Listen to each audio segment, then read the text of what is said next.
Hey everybody, welcome on back to the Anchorage where today currently everything is awesome at the moment.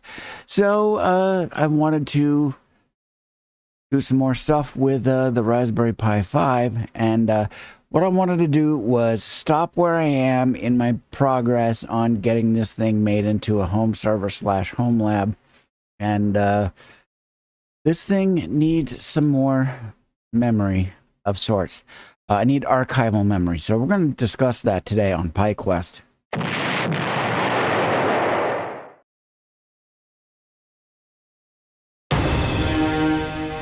All right, so welcome on back. So, like I mentioned before, I decided I wanted to stop where I am in my progress on getting the Raspberry Pi 5 up as a home server slash home lab. And the first right off the bat is those terms: home server, home lab. With the videos I've done so far on it, and I've noticed that when I use the term home server, views, I get a lot. If I say home lab, I don't. I wonder what that's all about. Anyways, I decided I wanted to stop where I am in my progress, and I decided that what I need to do is currently there's no way for me to really kind of sort of take a backup of the NVMe drive. I mean, there is, but the thing is that to do that, I would actually have to take it all apart and remove the drive. And that's not easy because of this Elecro case and stuff like that. There is a case fan butt up right against it. Well, pretty much. And, it's blocking it, so I can't actually easily remove it just simply by taking off one of the acrylic panels. I'd actually have to disassemble the actual case by half in order to get that drive out. So I decided that what I want to do is I need to attach an archive drive. And so what I've got is what I've got here. I've got two drives here. We got this guy, and I've got this guy. And you can see I've got the contact paper wood grain. So I retrofied these. These were used previously on Folkvanger 2 and 3, and they're two different types of drives. This one is an SSD, so it's a solid state drive. In other words, it's just all chips.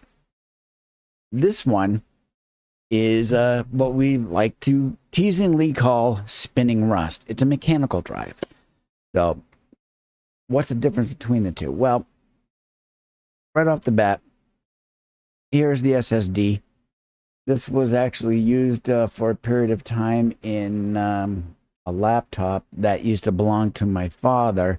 Not the drive, but that drive is elsewhere. I don't know where it is, but in either sense, I had replaced it with this drive and was using in that. And this one's by Crucial. It's a BX something, works just fine, but it's an SSD. It's a solid state drive, SATA style, and uses SATA power.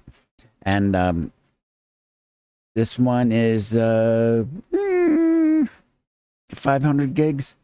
Although when it maps, it only comes up as like 480. So can't really say it's a lie, but in either sense. The thing with solid state drives is that they're all chips, like I mentioned. So they're more susceptible to,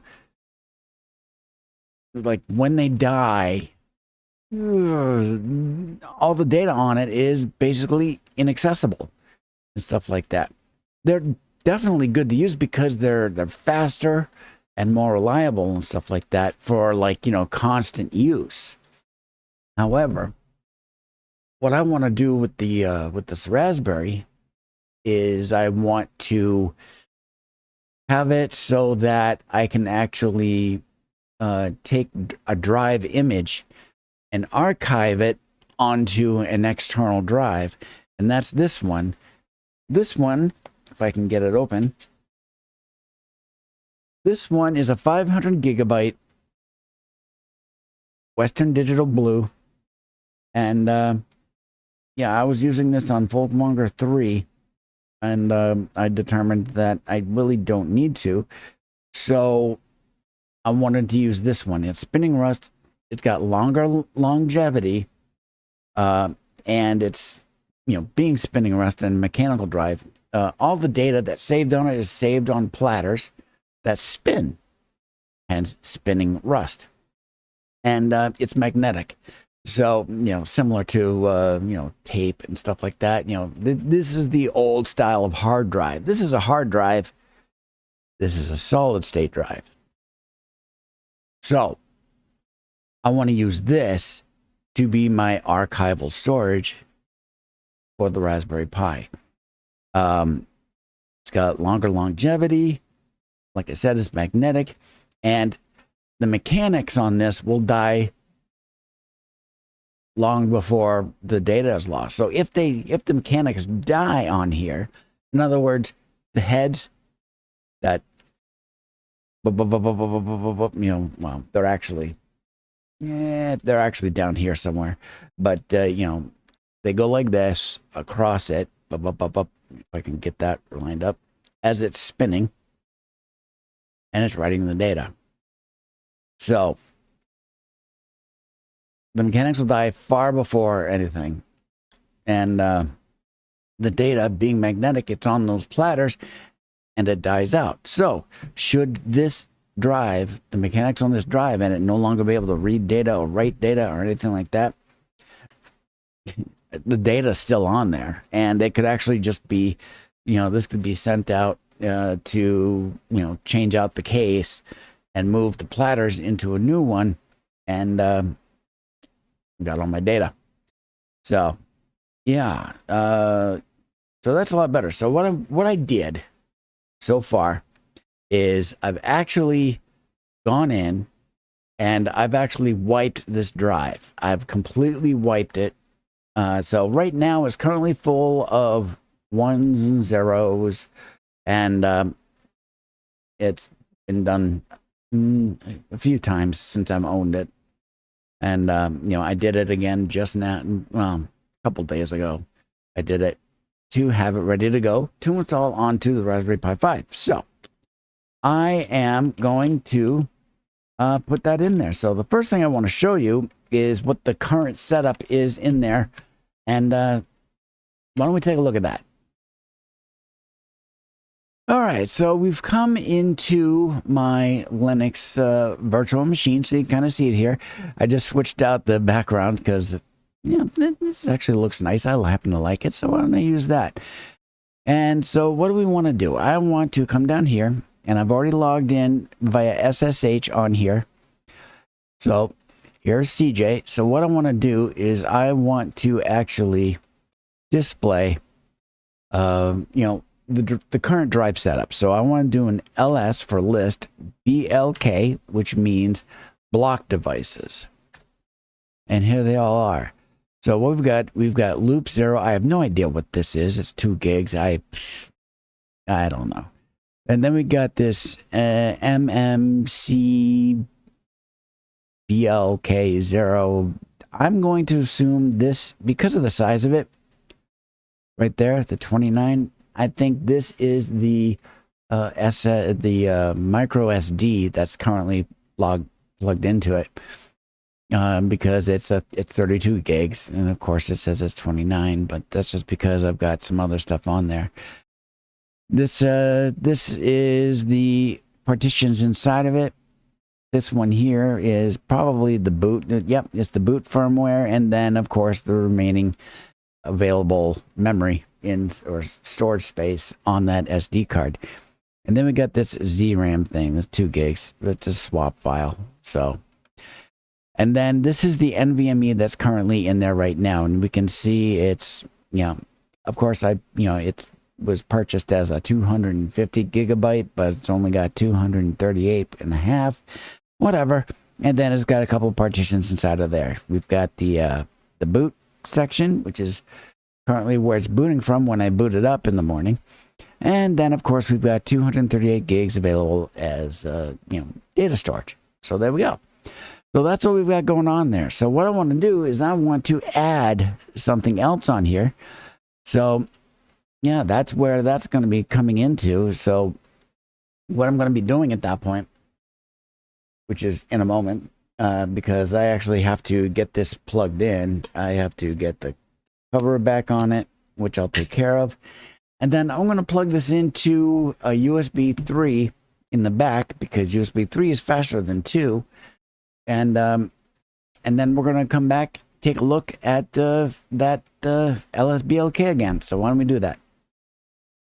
Okay, I've gone ahead and I've got it plugged in. Took a moment, but I got it plugged in. I got the cord tucked behind and everything like that. Now, the funky thing about this is that with the way that the Pi stands, it's got little feet on the bottom, so it has some space in between that and the shelf. And surprisingly, the footprint of this case, this is the SSD one, the footprint of this is actually, it's practically exact to the footprint of the Raspberry Pi case, the Elcro. So what I did was I actually tucked that drive underneath, and it's actually standing on top, so it's, space saving, and so that I don't clutter up the shelf all that much. So I did that, and it's doing that there. Oh, you want to see it? Well, maybe. But it basically, you've seen the case, you've seen the drive. The case stands on the drive.